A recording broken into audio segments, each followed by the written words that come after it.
All right. Hello, everybody. My name is Bruce Montgomery, and this is my colleague, Tracy Priest. Hello, everybody. And we're with The Road to Retail. On our podcast, Tracy and I hope to offer tips, insights, ideas, and examples for how small, emerging, and challenger consumer packaged goods, CPG, brands can build their business. Everything from determining if you're ready to grow, where to start, how to prove it online, how to go about securing distribution at a national retailer, driving your business through to the ultimate end consumer, and how to go about finding an investor if that's something you're ready to do. The bottom line is we would love to help you be successful by highlighting the many important aspects of this journey to establishing and growing your brand. Tracy and I have been in this a long time. We've done a lot of good things and we've done some bad ones. So if we can help you avoid those pitfalls, we'd love to. Tracy? Absolutely. So when Bruce says a long time, 30 plus years in consumer packaged goods, and what we mean by commercial operations is sales, marketing, managing brokers and distributors, hiring marketing agencies, managing them, trade marketing, divestitures, product development. We've done it all throughout our career. And like Bruce said, our goal here is to share with our small emerging brand audience our experiences and some of the good things we've done and some of the mistakes we've made. Also on our episodes, we interview colleagues and friends in the industry that we've made over the years, and we interview them so they can share their learnings and their insights with our audience.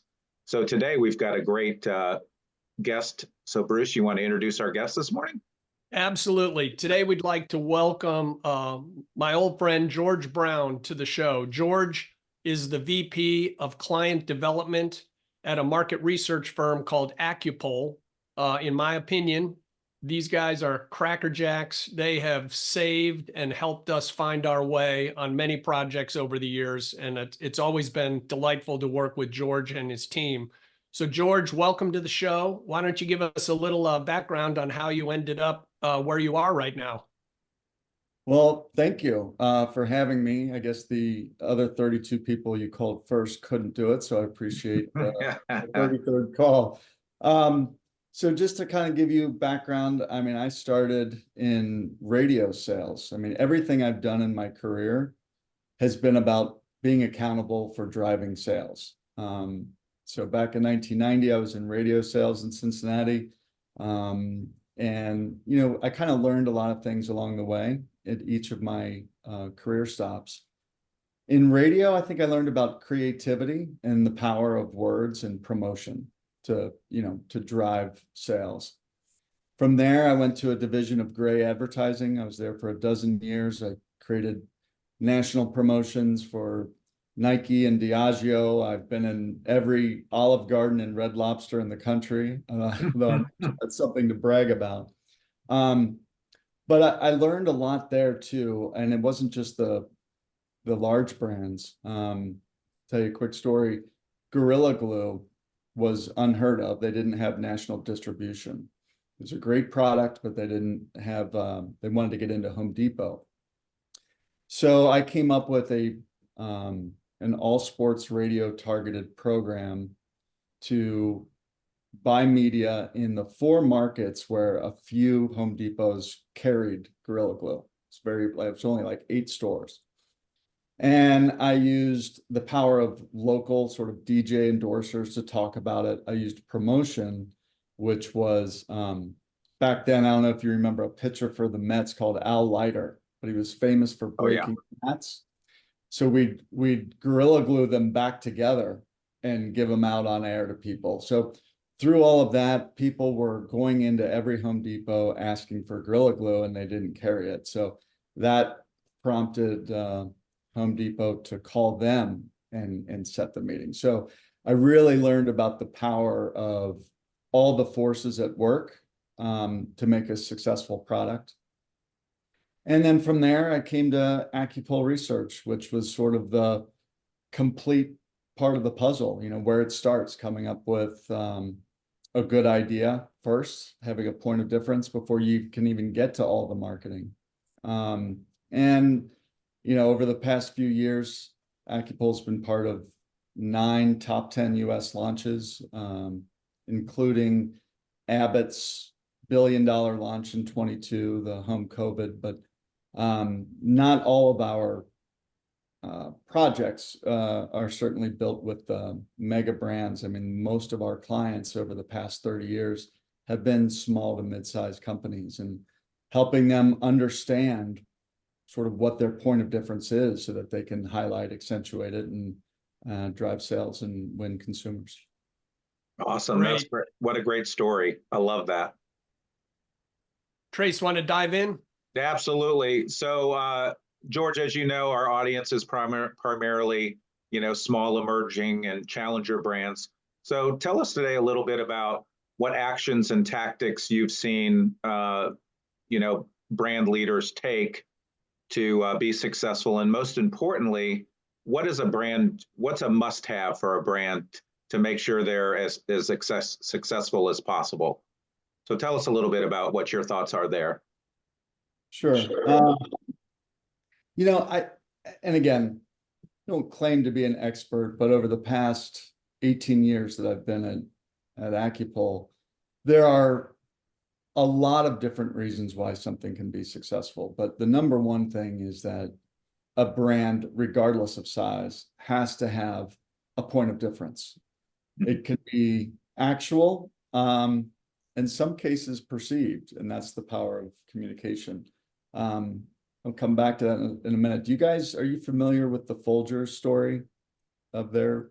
No, I don't think so. Guys? Well, I think this is interesting, especially for small to mid-sized brands that are starting out and trying to gain, is that for years, Folgers was just a middling regional brand. I mean, had a very low share of the category, maybe 10, 15%, something like that.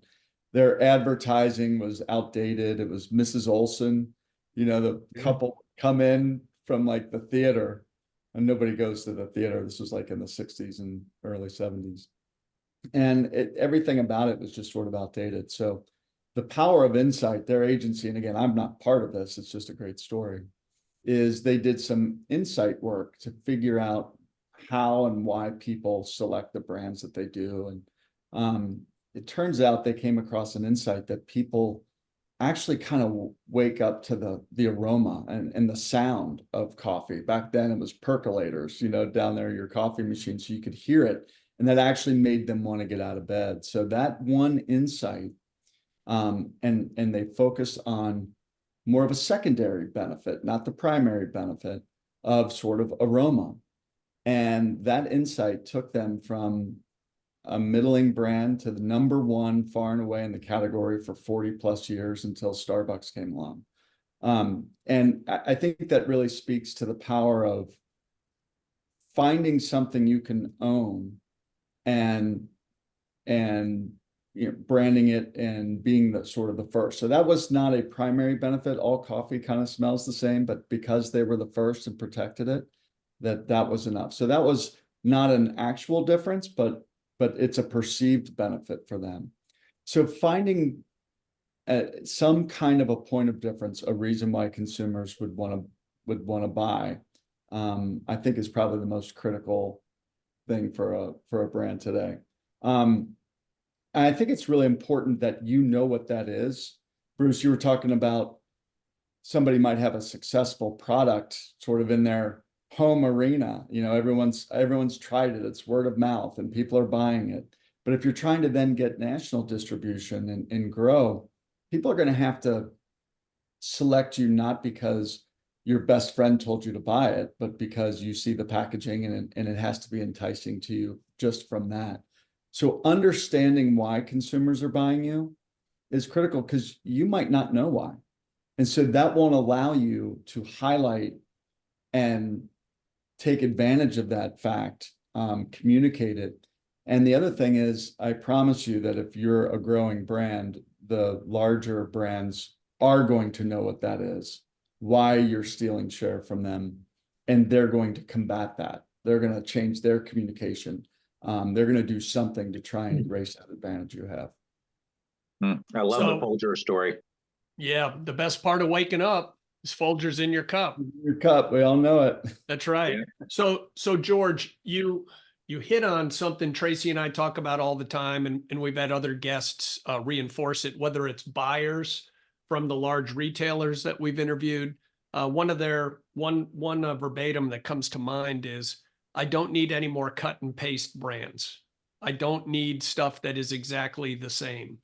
So that's interesting. And then Doug Hall from Eureka Ranch came on, and Doug went on about the need to have something that's, meaningfully unique to break through, right? Because you're not going to outspend the real big guys. So it comes back to what you're saying. So let's dig in there just a little more, because one of the fallacies, at least I believe, is that lots of little brands, emerging brands, people maybe coming out of the mausoleum from like a financial sponsor, they're all fixated on driving top line, which is obviously critical, but kind of doing that homework underneath to unearth why someone's going to buy your brand.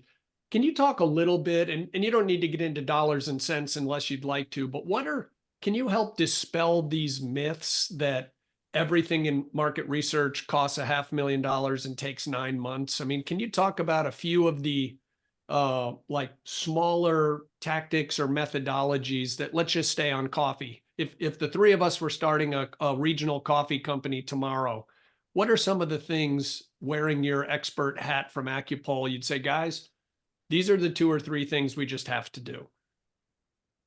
Okay, so I think there's a couple things that you brought up there. I think the first one is, what does an idea or a new product have to do to be meaningfully different? And Doug is right.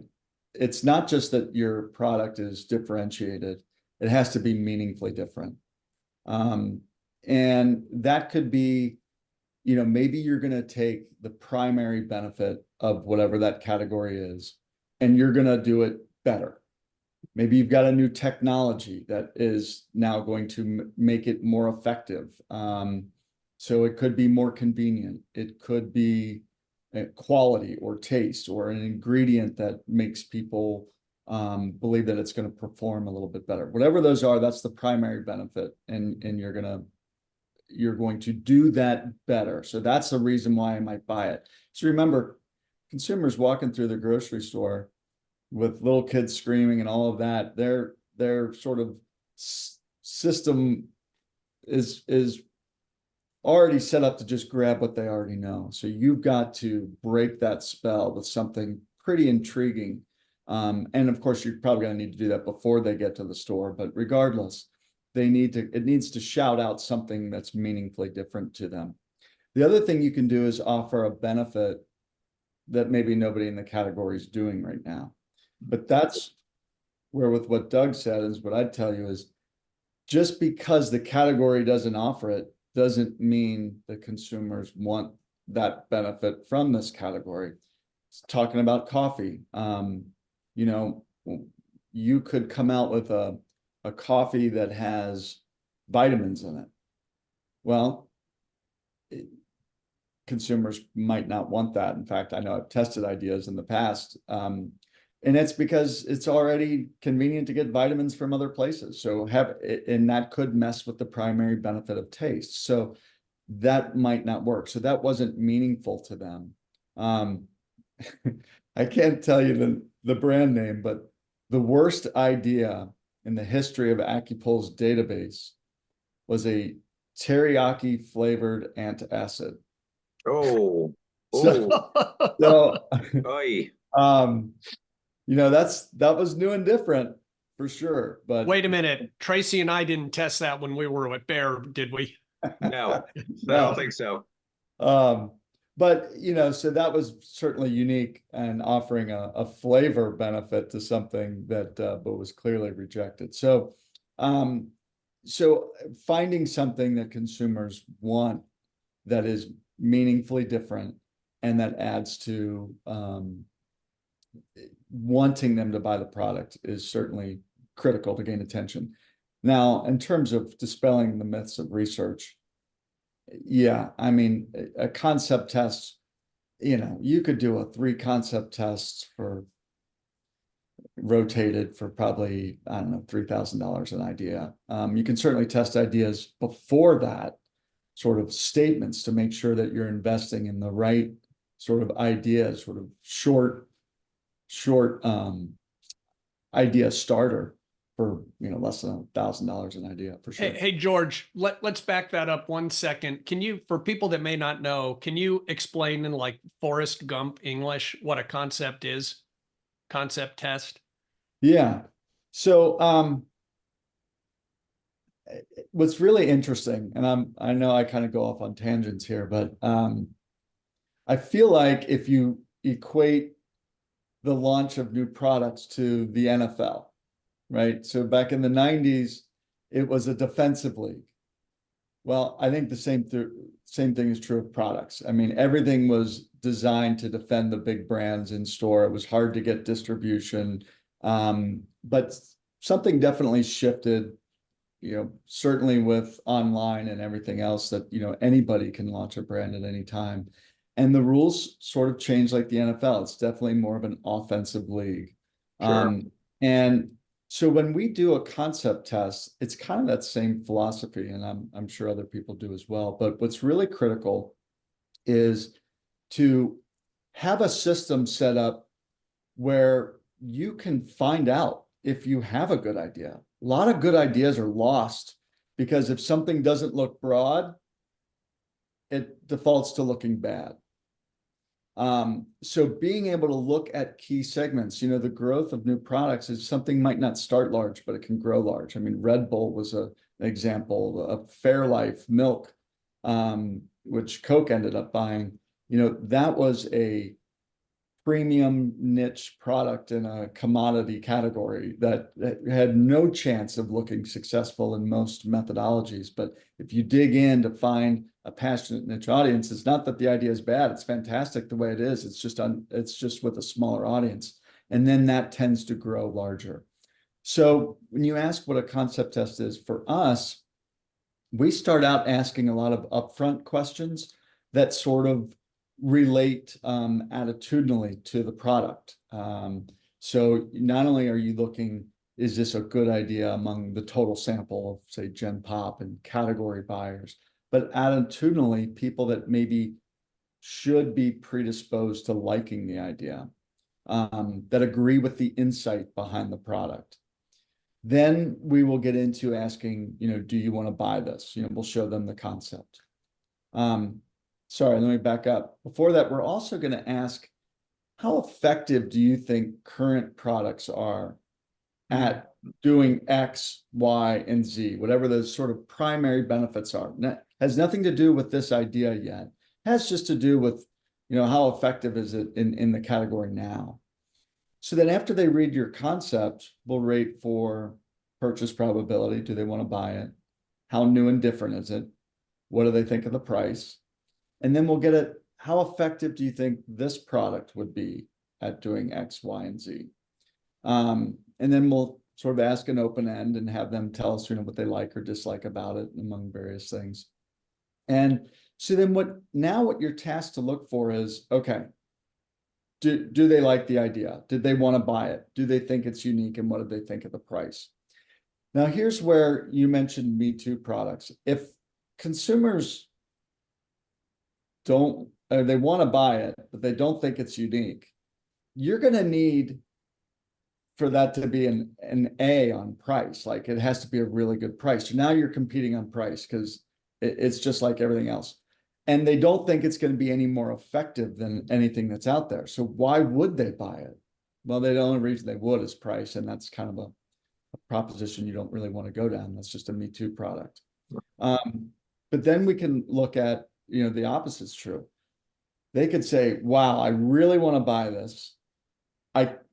It's new and different. So meaning I can't get anything like this in the marketplace now. I think it's going to be way more effective at doing all those things than what the current products. And I think the price is great. Well, that's something you don't want either, because you're leaving money on the table. They can't get this now. They cannot buy this benefit. And so there's room for some price to go up in that case.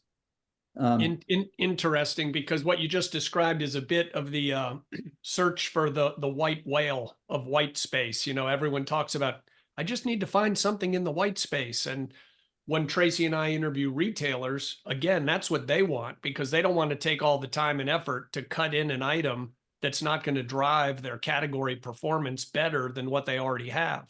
They're like, I just did all this work, and net, my category is still making X dollars. It's not X plus, which is what I was hoping for. Yeah. Good point.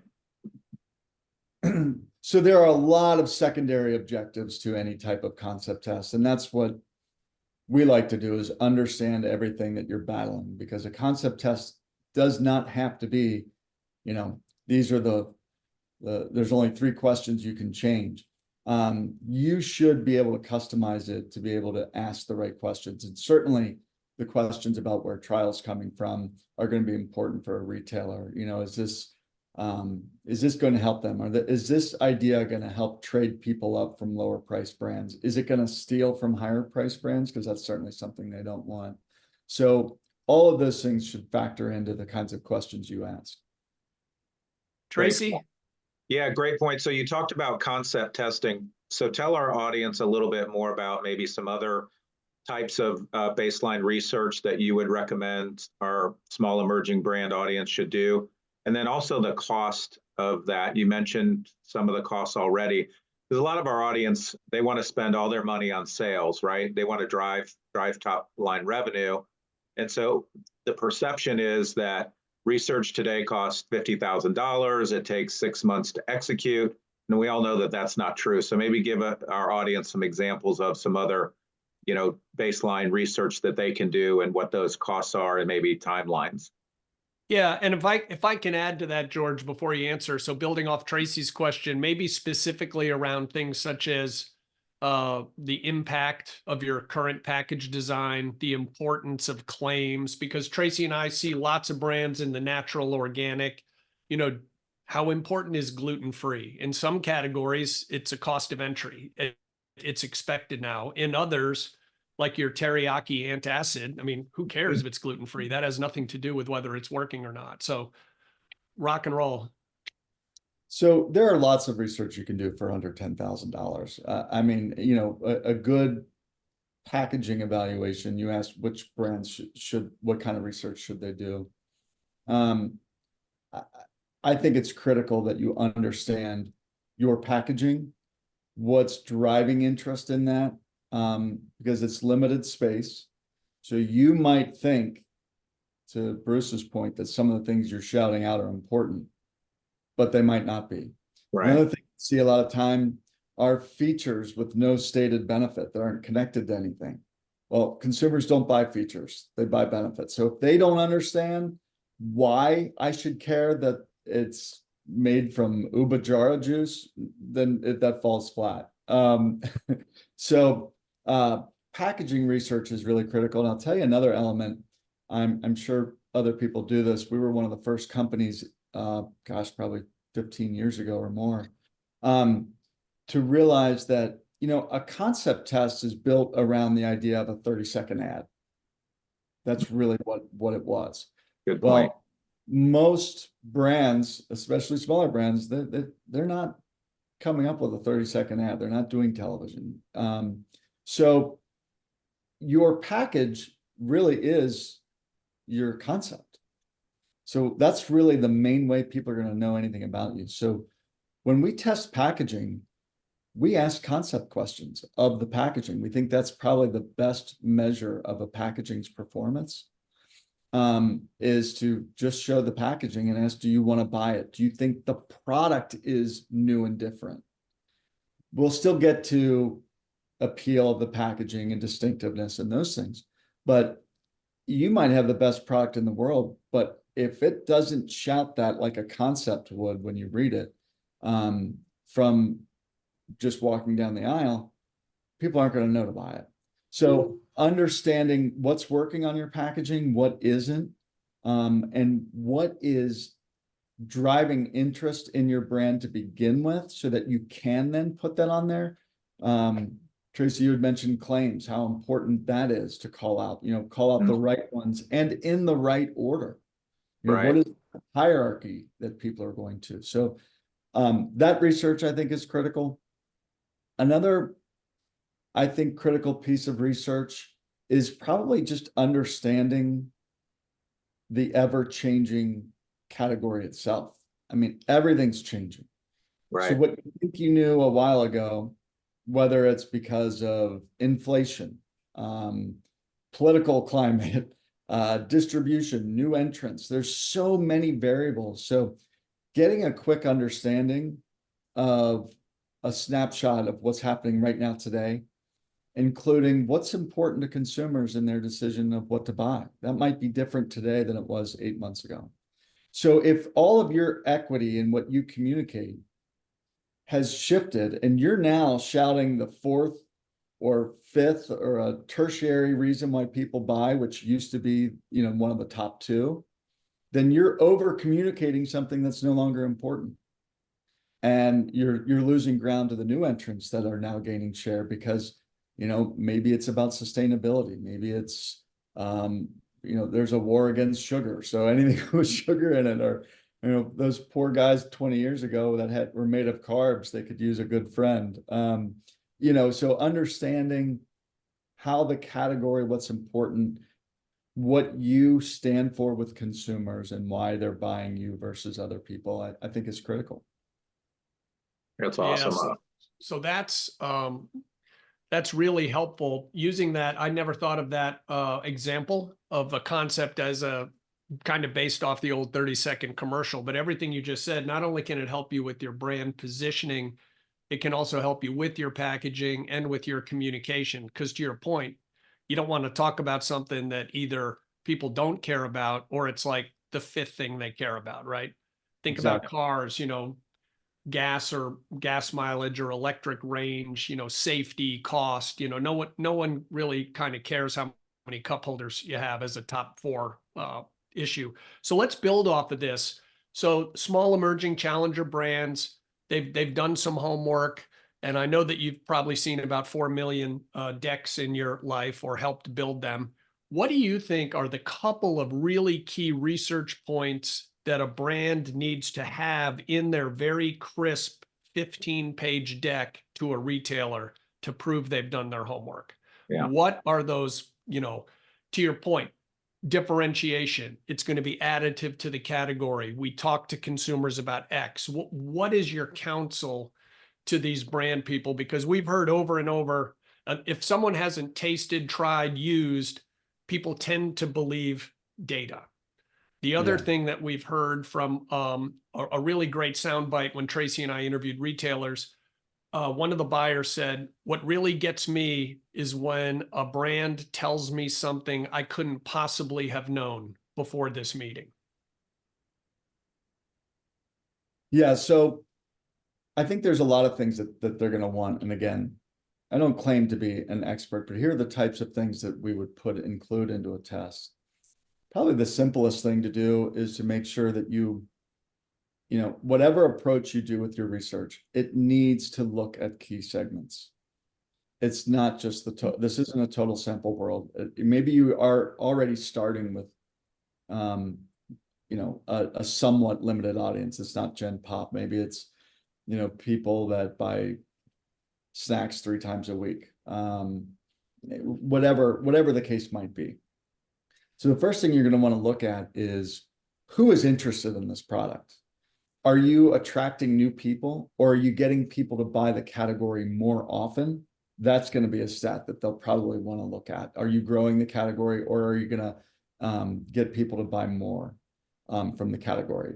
So that's things like, would you buy this in addition to what you already buy, or is it in place of? Those kinds of questions. And then looking at just among that particular retailer's shoppers. If Kroger shoppers really want this and you don't stock it and it's somewhere else, well, then that has the potential for, if they can get it at Target, or if they can get it at a competing grocery store or Walmart. Yes. So George, not to interrupt, even though I just did, folks, that's one of the things several of our retailers that we've interviewed have said, is they said, make sure your product is a good match for our shopper base. The example Tracy likes to use, if you have a high-end skincare brand, you probably don't want to go present it to Dollar General, right? So Yeah. you're talking about, so that's an excellent one, George. So thank you. Please continue. Well, and then there's another element to dig even deeper, which is, so let's say, you've got Walmart shoppers and Target shoppers that you've looked at. Then we look at, where do those consumers buy that particular category the most? And not just that they shop there, but that they shop there for that category. And most of the time they're switchers. They'll buy it from, they're not just exclusively buying from one place. So where do they tend to buy most often? Well, now, if only Target is carrying this and you don't carry it, now all of a sudden they're going to buy the category more often from your competitor. Right. So there's another layer to look at even within that. Good point. That's a great point. I love that. I think the biggest thing you said is just simplifying the data and the research to the retailer, and basically trying to explain it, the point of difference and the benefits. And the retailer's looking at, and Bruce says this all the time, they only really care about one thing, and that is growing their category, not as much about your brand. Yeah, I think the other interesting thing there, George, you said is you confirmed that it's important to let the retailer know, as well as yourself as the owner or manager of the brand, that you understand who your customer is and where they are and why they're going to buy. So that's great. Yeah, I may have had another point on that, but I probably forgot. Well, if you want to make it, do. Otherwise, I'll let Tracy continue on here. Yeah, absolutely. So let's talk about marketing. So maybe talk a little bit about, maybe in your experience, in your past experience, some marketing tactics and activities that you've seen that have been really great. And then most importantly, what do you recommend, or how do you know when you're a brand owner that your marketing dollars are working, really hard for you? So maybe talk a little bit about that from your experience about marketing and making those dollars work the best and reaching the consumer in the best ways. Well, I will tell you, from a strictly tactical side, a lot has changed since I was at Gray Advertising. But I think in today's world, it's just critical that you, when you've got a communication plan, that it's optimized for whatever it is that you're going to be using, and that it's realistic. So, sound bites, something you can communicate in 10 seconds. So whether that's digital or online, whether that's something you're using on the packaging. So understanding what you're going to test maybe as an overall idea for the marketing, in sort of very short form, and then various lengths of that. Or let's say maybe you've got 10, 15 meaningful things that you think are going to motivate consumers. Right? First of all, you have to test that, see what is the most motivating. Is it convincing competitive buyers? Is it changing perceptions of the brand among lapsed? There's lots of different ways you can evaluate your communication. But then you need to figure out where is going to be the best place for it. So if something works on more of that sort of system one, gut reaction, impulsive reaction, like that's something that can be communicated in short form, which is great for digital, great for unpack, those kinds of things. If something requires a little more thought and more language, then that would be more of a full scale ad somewhere. So getting the communication right, what's the most motivating, and then I think in how long it takes you to communicate that will then dictate what tactic to use to be the most successful. Because consumers have a very short attention span. They Hey, do. George, coming a little bit from left field on this one. In your experience, does this playbook and approach, is it consistent for brands in brick and mortar as it might be for direct to consumer online brands only, or are there some nuances you've seen? Because we have a lot of smaller brands that start out online or super regionally. Is that playbook any different, or not really? It's still about benefits and properly communicating, et cetera. I think the theory is the same for both. I mean, again, I don't claim to be an expert in all those worlds. I just know that if you understand how to communicate succinctly and motivate a core target, today it's just easier to isolate that group and not waste dollars to find those right people, but you still have to communicate it in a certain way. For those that are online, I think the theory is regardless of how you're finding them, there might be some limitations with what you can show on Amazon and those kinds of online places, portals, but I think that you still have to understand how to attract them so that they can then want to learn more, whether that's going to your website or however you're using it. So it's really critical to nail down exactly why somebody would want to try the product and in as few words as possible to be able to cut through and gain their attention early on. And then there's different forums for you to then be able to expand on that, whether that's your website or what, marketing. Great, great. Hey, Trace, unless you have anything else, I think we can start winding it down here. Absolutely. Well, George, thank you so much for being our guest today. Very insightful. I think you debunked a lot of the mysteries and misunderstandings that our small emerging brand audience might think about research and how important really it is. And it's a good investment to make. So I really appreciate you being on today. And so, hey, sorry, Trace. Hey, George, if anyone wants to reach out to you and learn more about AcuPoll, how do they find you guys? Well, you can email me, gbrown@acupoll.com, and that's ACUPOLL.com, or you can connect with me on LinkedIn, George Brown AcuPoll Research, or you go to our website at acupoll.com. Awesome. I appreciate you guys having me on. It was very fun.